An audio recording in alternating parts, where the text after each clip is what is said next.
প্রবাসীদের জন্য শ্রমবাজার সংকুচিত করে বিক্রয় খাতে, মার্কেটিং ও সেলসে নিজস্ব নাগরিকদের জন্য কর্মসংস্থানের বড় সুযোগ তৈরি করছে সৌদি আরব। গত সোমবার দেশটির মানব সম্পদ ও সামাজিক উন্নয়ন মন্ত্রণালয় এক ঘোষণায় জানিয়েছে, এ দুই খাতে কর্মরত প্রতিষ্ঠানগুলোতে এখন থেকে অন্তত ৬০% কর্মী হতে হবে সৌদি নাগরিক। বিশ্বের বহু দেশের নাগরিকরা, বিশেষত আরব ও এশিয়া অঞ্চলের জীবিকার উদ্দেশ্যে মধ্যপ্রাচ্যের এ দেশটিতে পাড়ি জমিয়ে আসছে। ফলে সৌদি আরবে থাকা অন্য দেশের নাগরিকদের, প্রবাসীর জন্য এটি বড় দুঃসংবাদ। সৌদি আরবের মানব সম্পদ ও সামাজিক উন্নয়ন মন্ত্রণালয়ের জারিকৃত নতুন নিয়ম অনুসারে ১৮টি বিপণন ও বিক্রয় পেশায় সৌদি নাগরিকদের কর্মসংস্থানের অনুপাতের হার বাড়িয়ে ৬০% করা হয়েছে। সৌদি নাগরিকদের জন্য কর্মসংস্থানের সুযোগ সম্প্রসারণের লক্ষ্যে এ পদক্ষেপ নেওয়া হয়েছে বলে ঘোষণা করেছে মন্ত্রণালয়।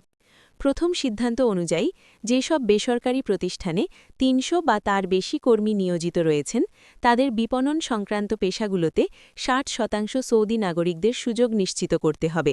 এ পেশাগুলোর মধ্যে রয়েছে বিপণন ও বিজ্ঞাপন ব্যবস্থাপক, ম্যানেজার, বিজ্ঞাপন প্রতিনিধি, বিপণন বিশেষজ্ঞ, গ্রাফিক ও বিজ্ঞাপন ডিজাইনার, জনসংযোগ পেশাজীবী এবং ফটোগ্রাফার।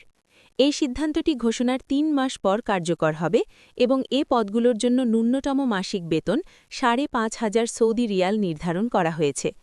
দ্বিতীয় সিদ্ধান্ত অনুসারে মন্ত্রণালয় বেসরকারি খাতের বিক্রয় পেশাগুলোতেও একই ধরনের ৬০% স্থানীয়করণের শর্ত আরোপ করেছে। এর আওতায় রয়েছে বিক্রয় ব্যবস্থাপক, খুচরা ও পাইকারি বিক্রয় প্রতিনিধি, তথ্য প্রযুক্তি ও যোগাযোগ সরঞ্জাম বিক্রয় বিশেষজ্ঞ এবং বাণিজ্যিক বিশেষজ্ঞরা।